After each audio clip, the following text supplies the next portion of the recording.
스포츠. No problem. 다양한 스포츠 이야기를 나누는 정 PD와 김 기자 시간입니다. 정연호 KBS PD 그리고 일간스포츠의 김지한 기자 나오셨습니다. 어서 오십시오. 안녕하세요. 반갑습니다. 자, 메이저리그 소식 주간 MLB부터 시작해볼까 하는데요.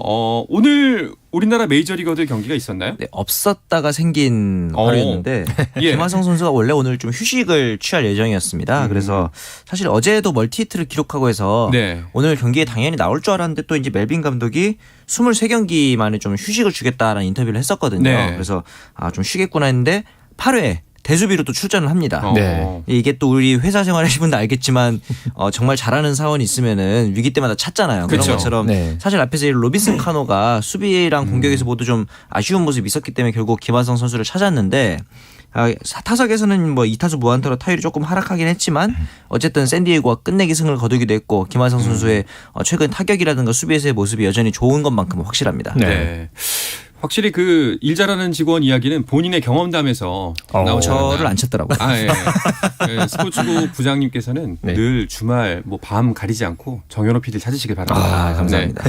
칭찬인가요 이거? 아니, 네. 근데 김하성 선수 요즘 활약을 보면은 뭐 네. 사실 그 뭐 공격과 수비 다 활약을 하고 있지만 약간 좀 번갈아가면서 나타나는 것 같아요. 네. 공격이 좋을 때는 좀 수비가 주춤하고 수비가 좋을 때는 공격이 주춤하고 요즘 어떤가요? 그러니까 지난 22일에 샌프란시스코와의 경기를 보면요. 이 경기에서 정말 이 김하성 선수의 수비력이 참 돋보였죠. 맞습니다. 두 차례나 이 백핸드 플립, 그러니까 잡자마자 한 손으로 토스해서 이제 6회 같은 경우에는 또 다린 러프 선수, 네. 과거에 이제 KBO 리그에서 뛰었던 맞습니다. 이 러프의 타구를 병살 플레이로 연결을 시켰고요. 또 7회에도 이제 똑같은 이제 장면을 이제 보여주면서 이제 선행주자를 아웃시키는 그런 어떤 장면이 있었는데요.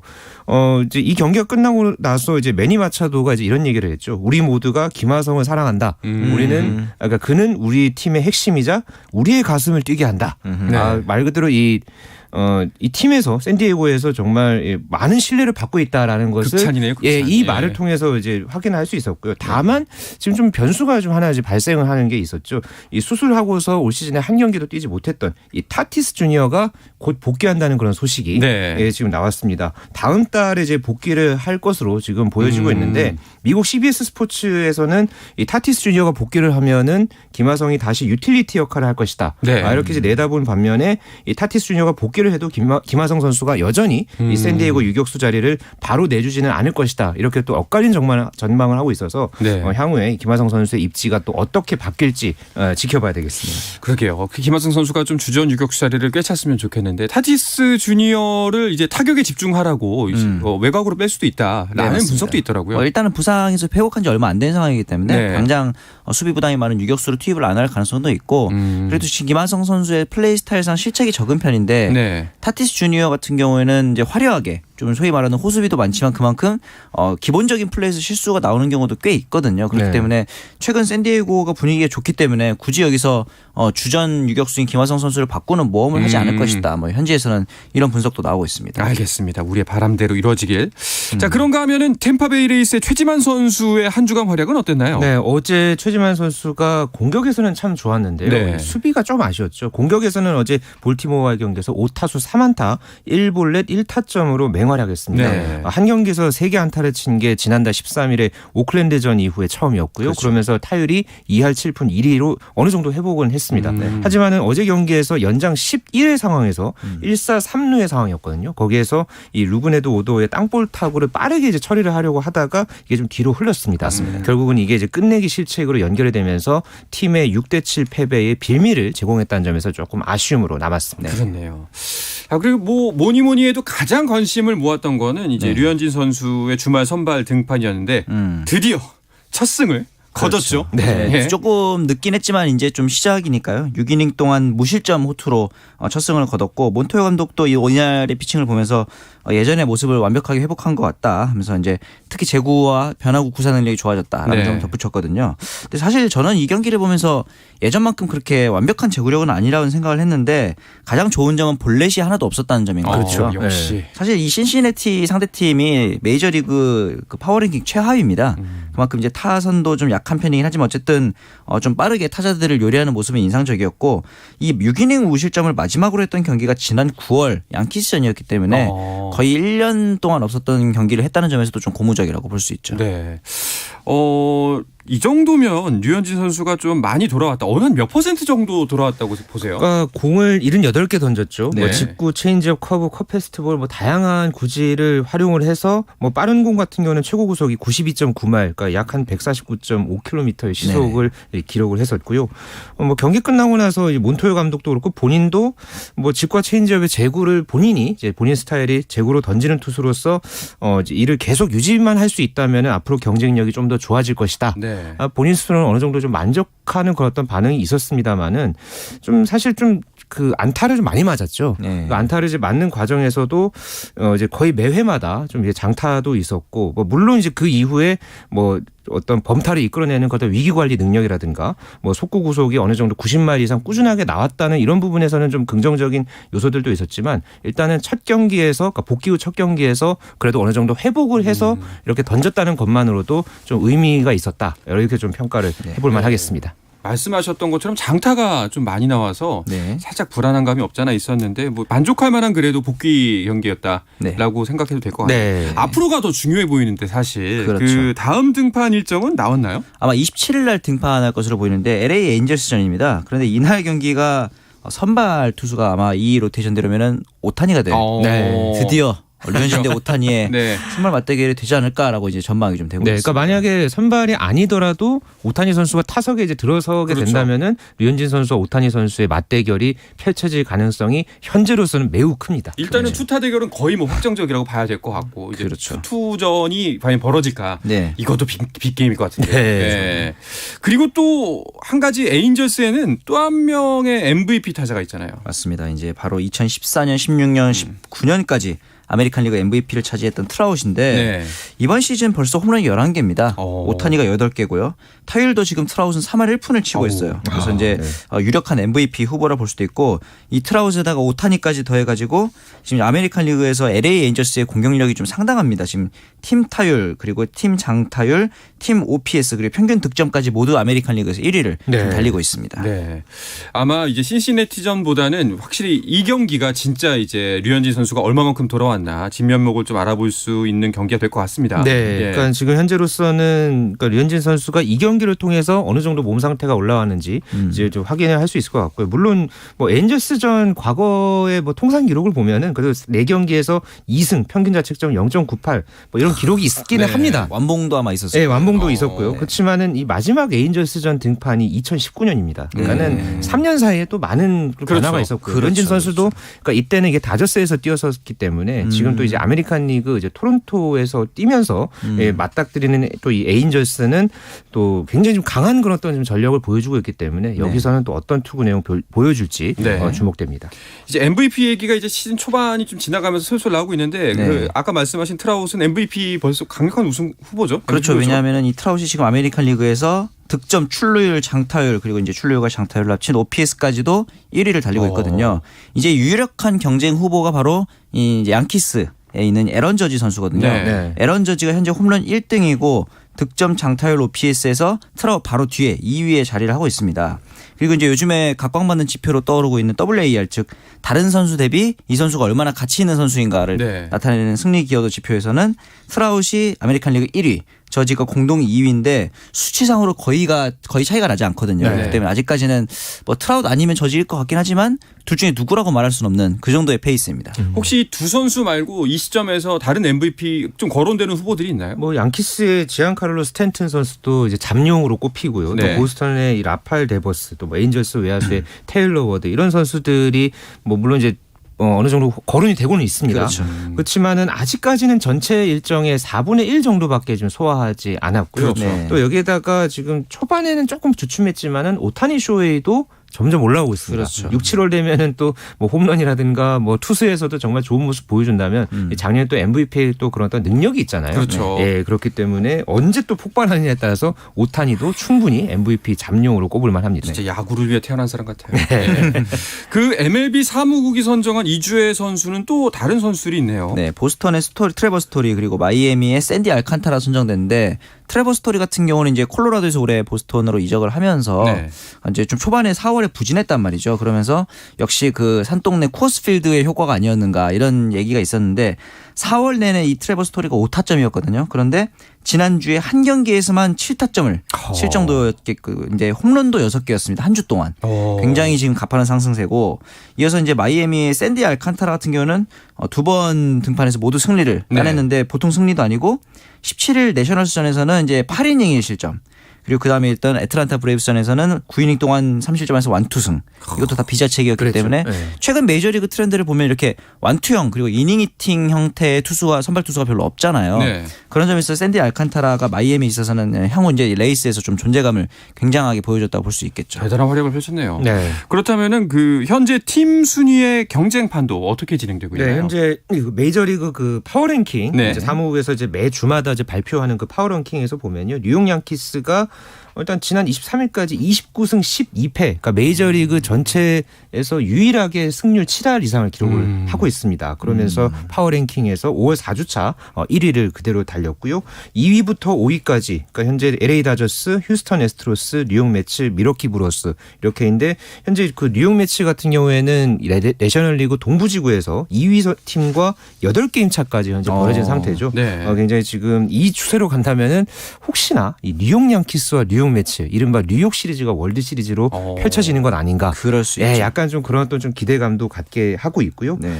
이제 다른 이제 우리나라 선수들의 소속팀을 보면은 샌디에고 파드리스가 파워랭킹 6위, 네. 그리고 최지만 선수의 템파베이 레이스가 8위, 그리고 류현진 선수의 토론토 블루제이스가 11위에 랭크됐습니다. 알겠습니다. 자, 한 주간 있었던 메이저리그 이슈들을 좀 더 짚어주시죠. 양키스의 도널드슨과 이제 그 시카고 화이트삭스에서 이제 벤치 클리어링이 발생했는데 네. 사실 이게 이 그날 경기에서만 있었던 일이 아니고 과거에서부터 좀 이제 거슬러 올라갑니다. 악연이. 시카고 화이트삭스의 이제 유격수인 팀 앤더슨을 보고 이 도널슨이 제키라고 이제 부른 거죠. 이게 쉽게 말하면 이제 흑인들의 우상이라고 할 수 있는 제키 로빈슨을 약간 희화화하는 것 같은 별칭이었다. 이렇게 이제 앤더슨 입장에서는 받아들인 거고, 그래서 도널슨은 또 이제 변명을 했어요. 이거에 대해서. 이제 팀 앤더슨이 마치 이제 현 시대 제키 로빈슨으로 느껴진다라고 인터뷰를 한 적이 있었단 말이죠. 그래서 그렇게 얘기하길래 나도 그렇게 불러준 것뿐이다. 라고 얘기를 했는데 누가 봐도 그런 의미는 아니었고요. 네, 네. 심지어 이 상황에서 네. 같은 팀 동료인 도널드슨의 팀 동료인 에런 저지도 도널드슨 너가 잘못했어라고 또 인터뷰를 했단 말이죠. 이렇게 되면서 이제 도널드슨이 과거부터 약간 그 악동 이미지가 있었던 선수인데 이번에 이제 벤치 클리어링도 이게 과거의 이슈들이 다시 또 이제 수면 위로 올라온 그런 케이스인 것 같습니다. 또 어떤 이슈들이 있었나요? 네, 저는 그 엘버트 포스 선수가 지난주에 이제 투수 마운드에 그렇죠. 올랐다고 그 네네. 소개를 해드렸잖아요. 네. 엘버트 포스가 어제 피츠버그와 경기에서 홈런 2개를 때리면서 일단 통산 683호 홈런을 때려냈습니다. 근데 네. 이 경기가 또 이제 폴스 못지않게 또 이 세인트루이스의 또 이 스타죠. 이 포수인 야디에르 몰리나가 9회 마운드에 올라왔습니다. 네, 또 굉장히 또 한 주 사이에 또 이 몰리나가 이렇게 또 올라와서 또 색다른 볼거리를 줬는데요. 네. 첫 타자인 이 스스고에게 홈런을 맞았습니다. 네. 그리고 1사 1삼루에서 땅볼로 1점을 더 줬고 이후에 잭 스윈스키에게 또 트론 홈런까지 맞으면서 1이닝 동안 4피안타 4실점했거든요. 네. 지난주에 그 전주에 폴스가 1이닝 3피안타 홈런 2개에 4실점했고요. 아유, 볼넷은 1개고요. 운명이네요. 그러니까 똑같이 1이닝 4실점했습니다. 그러게요. 그러니까 이 MLB.com에서 평균 자책점 36.00을 남긴 두 선수가 누가 더 좋은 투수인지 서로 이 격렬한 논쟁을 벌였다. 네. 아주 상당한 또 화제를 모았습니다. 재밌네요. 네. 알겠습니다. 자, 이쯤에서 주간 MLB는 마무리할까 하는데요. MLB 투어 한국에서 열린다는 이야기 지금 또 간단하게 전해지고 있습니다. 그렇죠. 자, 다 스포츠 다른 이슈들로 넘어가기 전에 잠깐 쉬었다 오겠습니다. I said the words I never said when you were with me. 국내 유일 스포츠 매거진 라디오 한상원의 스포츠. 자, 어떤 스포츠 이야기도 나눌 수 있는 시간 정 PD와 김 기자를 듣고 계시고요. 정현호 KBS 스포츠 PD, 일간스포츠 김지한 기자와 함께하고 계십니다. 다양한 스포츠 소식을 전해드릴까 하는데요. 지난주에 광주 양궁 월드컵 이야기 해주셨잖아요. 네. 이제 경기가 마무리가 됐겠죠? 네, 지난 2009년 울산 세계선수권대회 이후에 무려 13년 만에 국내에서 열린 양궁 국제대회였고요. 네. 이번 월드컵에서 우리 양궁 대표팀이 금메달 6개, 은메달 2개, 동메달 1개를 따내면서 역시 양궁 최강국임을 다시 한번 확인했습니다. 네. 김우진 선수와 또 최미선 선수가 각각 남녀 개인전과 단체전에서 2관왕을 달성해냈습니다. 싹쓸이 했군요. 네. 그렇죠. 예. 그러니까 사실 대표팀이 언제나 새로 꾸려져도 어쨌거나 세계 최강인 거잖아요. 사실 이번 대표팀이 뭐 강채영 선수, 안산 선수 그리고 이제 남자 대표팀 같은 경우도 오진혁, 이우석 다 아시안 게임 혹은 김재덕 선수까지. 예, 김재덕 선수도 있었고 올림픽이나 아시안 게임에서 다 봤던 얼굴들이었잖아요. 네. 근데 거기서 이제 또 이 결승에서 이탈리아, 독일 같은 사실 세계 양궁계에서는 그렇게 순위권에 있었던 팀이 아님에도 불구하고 올라온 나름의 상위 이제 랭커들인데 네. 이 팀들을 또 꺾고 우승을 했고 참고로 이 컴파운드 부분에서도 이제 우리나라의 김윤희 선수가 개인전, 단체전을 모두 석권하면서 2관왕에 또 올랐습니다. 그 이제 양궁에서 리커브, 컴파운드 이런 종목 이야기가 나오는데 우리가 올림픽에서 보는 양궁은 이제 리커브인 거죠? 그렇죠. 그러니까 예. 활의 종류에 따라서 그게 컴파운드, 리커브 이렇게 나뉘어지고요. 네. 우리가 익히 알고 있는 뭐 올림픽이나 아시안 게임에서 볼 수 있는 그런 양궁 종목이 리커브인 반면에 이 컴파운드 같은 경우는 이 활의 양 끝에 이 도르래가 달려 있습니다. 네네. 좀 크고. 네, 네. 좀 크고 그리고 그 케이블로 연결한 형태의 그런 활을 사용을 해서 이제 경기를 치르고요. 양궁 월드컵 그러니까 이번 대회를 비롯해서 뭐 세계 선수권 같은 이런 대회에서는 컴파운드 종목도 리커브와 함께 치러지게 됩니다. 그 들어보니까 컴파운드는 남자 선수들은 시속 300km까지 속도가 나온다고 하더라고요. 그래서 네. 저희가 참고로 이 중계하는 입장에서는 예. 사실 리커브 같은 경우는 쏜 다음에 카메라를 커팅하면은 딱 화살이 박히는 걸 볼 수 있는데 예. 컴파운드 같은 경우는 조금만 카메라를 늦게 커팅하면 이미 화살이 박혀 있습니다. 그래서 컴파운드 중계가 조금 더 어려운 편이긴 합니다. 역시 경험을 또 이렇게 말씀해 주셨습니다. 훌륭한 직원이에요. 이제 앞으로 야근은 정현호 PD가 네, 모든 감사합니다. 야근은 또 양궁 어쨌든 국제 신호로도 담당을 또 네. 하셨었잖아요. 컴파운드를 해본 건 아니었지만 네. 중요한 건 정현호 PD가 그렇죠. 네. 네, 감사합니다. TBS에서 중요한 일들은 네. 자 이렇게 근데 그 정말 세계 최정상의 실력을 갖고 있는데 그 아시안 게임이 좀 연기돼서 그렇죠. 선수들은 많이 아쉬울 것 같아요. 그러니까 선수들이 그러니까 예선 라운드 도중에 이제 한 그 발언들이 조금 있었습니다. 그렇죠. 그 오진혁 선수가 이제 개인적인 생각으로는 이 아시안 게임 선발전을 다시 치른다는 게 고생한 선수들한테는 부당한 처사가 아닌가 생각한다. 나름대로 이 소신 발언을 네, 했거든요. 그렇죠. 근데 이제 이런 소신 발언은 물론 이제 본인보다는 좀 후배들을 위한 것으로 그렇게 좀 보여지고 있고요. 네. 그 당시에 이제 현장 취재진들이 그 이우석 선수한테 오진혁 선수의 이런 발언에 대해서 어떻게 생각하느냐 이제 물었거든요. 거기서 저렇게 말해주시니까 우리 주장이죠. 뭐 이렇게 또 이야기를 하면서 또 자기도 같은 생각이 힘실어주는 그런 어떤 마음을 이제 드러냈는데요. 네. 현재 양궁협회는 아직까지는 이 아시안 게임 대표 선발전을 다시 치를지 어떻게 할지에 대한 결정을 내리지 않았습니다. 네. 왜냐하면 아시안 게임 일정이 언제 나올지 아직 좀 그렇죠. 불투명한 상황이기 때문에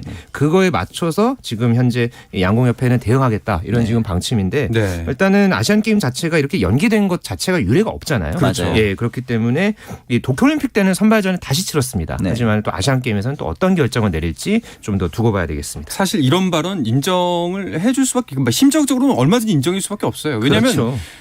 올림픽 아시안 게임보다 더 어려운 게 선발전이거든요. 맞네요. 네. 이걸 또 치러야 되니까. 그러니까 선수들이 그러니까 그 선발전을 위해서 뭐 훈련하고 그렇죠. 또 뭐 1차, 2차 선발전 또 뭐 국가대표 이제 또 뽑히고 나서도 그 본진을 뽑기 위해서 또 막 이렇게 하는 경우들도 맞아요. 있었잖아요. 그러니까 정말 공정하게 하지만 선수들 입장에서는 참 피말리는 그런 어떤 이 경쟁을 하기 때문에 참 이 양궁 대표팀 선수들 박수를 보냅니다. 네, 그렇습니다.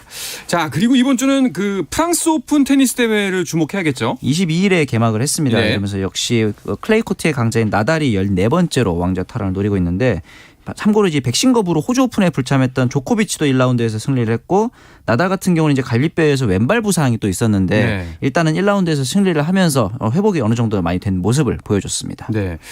나달과 조코비치 뭐 전통적인 강자고 그 외에 또 어떤 선수들을 주목하면 좋을까요? 네, 러시아의 세계 랭킹 2위인 다닐 메드베데프 선수를 이제 주목할 만하고요. 네. 또 독일의 세계 랭킹 3위인 알렉산더 치베레프, 또 그리스의 세계 4위 스테파노스 치치파스 이런 또 영건 선수들의 도전도 상당히 거셉니다. 네. 그 중에서 또 최근에 가장 이 남자 테니스에서 뜨거운 선수로 주목받고 있죠. 19살 신예인 스페인의 세계 랭킹 6위 카를로스 알카라스의 상승세가 과연 이 올 시즌 초반에 이렇게 3승 4승을 거뒀는데 네. 이 상승세가 이번 프랑스 오픈까지 이어질지 네. 상당한 관심을 받고 있습니다. 무섭더라고요. 지금 그렇죠. 19살이잖아요. 맞습니다. 예, 굉장히 어린데도 실력이 어마어마해서 이 알카라스의 돌풍은 프랑스 오픈에서 어디까지 이어질지 그렇죠. 올라갈지 정말 궁금합니다. 이 알카라스 선수가 이제 가장 좋은 점이 포어핸드거든요. 네. 이 클레이 코트인 프랑스 오픈 특성상 다른 선수들이 포어핸드의 파워가 다른 코트에 비해서 떨어지는 편인데 네. 그럼에도 알카라스의 포어핸드는 여전히 강력할 것 같고 한 가지 이제 관건이라면 역시 첫 서브 성공률이거든요. 네. 알카라스가 다른 탑랭커들에 비해서 이 부분이 좀 떨어지는데 첫 서브에서 이제 자꾸 폴트가 난다면은 그 이후에 서브의 힘이 많이 떨어지기 때문에 네. 특히나 이 랠리가 많은 프랑스 오픈의 특성상 만약에 첫 서브에서 계속 폴트가 나온다면 알카라스 입장에서는 조금 불리하게 적용할 가능성도 있긴 합니다. 근데 이제 그 알카라스 선수 이제 얘기가 나와서 이제 프랑스 오픈에 이 알카라스 선수가 있는 이 조가 시드에 있는 네. 이 그 조를 좀 제가 봤는데 이 대진표가 정말 대단합니다. 아, 그래요? 만약에 이제 알카라스 선수가 8강에 올라가면 아까 제가 이제 우승 후보로 이제 얘기했던 알렉산더 즈베레프를 8강에서 아하. 만나고요. 네. 이 바로 반대편에 이제 8강전 상대가 누구냐? 나달과 조코비치가 8강에서 만납니다. 만약에 그대로 올라가게 되면 대진표 잘못 짰네요. 네, 그러니까 조편성이 정말 이번에 시드가 이제 약간 좀 이렇게 변형이 벌어지면서 그렇죠. 이렇게 됐고요. 그렇게 되면서 나달과 조코비치가 만약에 8강에 올라간다면 이게 2015년 이후에 처음으로 프랑스 오픈에서 8강에서 만나게 되는 예, 그런 상황이 됐습니다. 네. 결승전 못지않은 8강전이 그럴 수 현재로서는 있겠네요. 점쳐지고 있습니다. 야, 그 듣기로는 프랑스 오픈이 이제 클레이 코트잖아요. 우리가 네. 말하는 그 흑색 코트. 네. 맞습니다.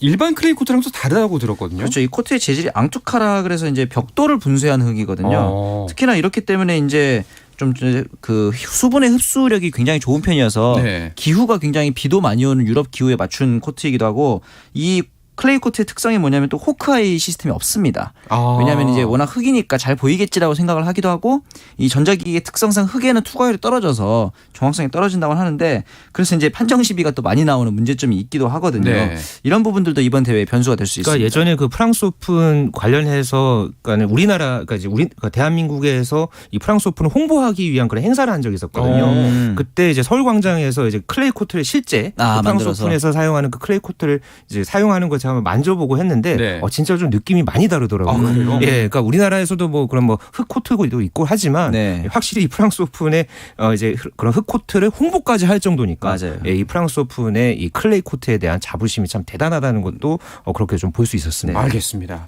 자, 이번 대회는 우리나라의 권순우 선수도 출전을 하고 있죠. 그렇죠. 이제 24일에 이제 밤에 안드레이 루블레프 선수를 상대하는데 이 선수의 세계 랭킹 7위입니다. 아, 매우 솔직히 높네요. 말해서 네. 이게 쉽진 않죠. 왜냐하면 앞서 로테르담 오픈, 두바이 듀티프리 챔피언십에서 모두 권순우 선수 졌거든요. 하지만 권순우 선수는 인터뷰에서 10위권이든 100위권이든 경기 앞서는 마음가짐 항상 같기 때문에 네. 이변을 노린다라고도 얘기를 했으니까 기대를 또 한번 해보겠습니다. 그 찾아보니까 현재까지 권순우 선수가 프랑스 오픈에서 2승 2패를 기록했더라고요. 네, 좀 맞습니다. 많이 이번에 좀 선전을 했으면 좋겠다 하는 바람이 있습니다. 네.